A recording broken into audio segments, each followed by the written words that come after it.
So we sit down, and he pulls out from, the bench, 2 wine glasses and my favorite bottle of wine. And he... 2006 Beaujolais? It's in 5. 2005. The same summer you were in France. Yeah, he was so thoughtful because the summer I was in France was $10. the summer I was in France was really, really hot. And so because it was so hot, it made the grapes that year really, really good. So the summer I was there became a really famous year for the wineries there. So he bought one. So we drank the grapes that grew when we were apart, because that summer was our long distance dating while I was studying in Paris. So we drank our wine, and then afterwards he pulls out his guitar case and opens up his guitar, and then he proceeded to play me a song that he wrote me. That I had finished writing that day. It was actually he wrote me a poem the year before. That was my favorite poem of all time that he's ever written. But that's the one poem he's never given me the words to. And I had a feeling that it was because he always wanted to write music to it.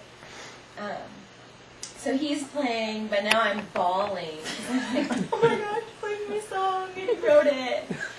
And right after every verse. Yeah, so he would stop. At every verse he would stop and then be like, okay. And so I'm just melted already.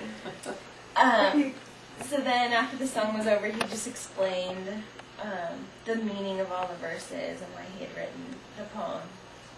And then, just totally random, he started talking about how in the Bible, when Moses sees the burning bush, he's standing on holy ground, and God speaks to him, and he says, Moses, take off your sandals.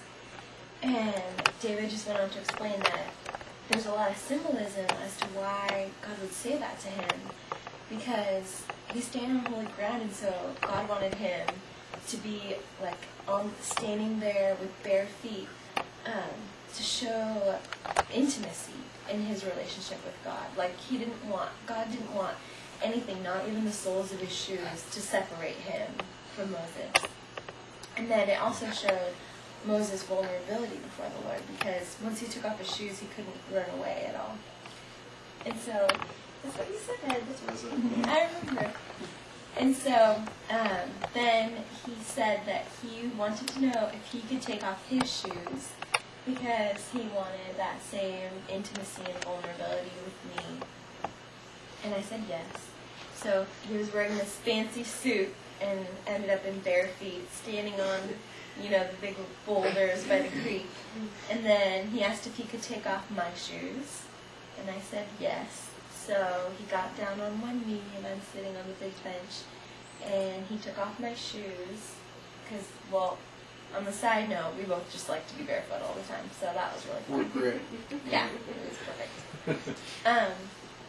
So, conveniently, while he's on one knee, he pulled out the box and just said lots of romantic things, and it was just really sweet.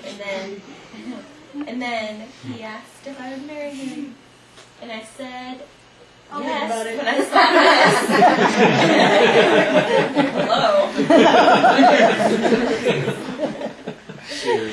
So you take this home to think about it. Yeah. Yes. And yes.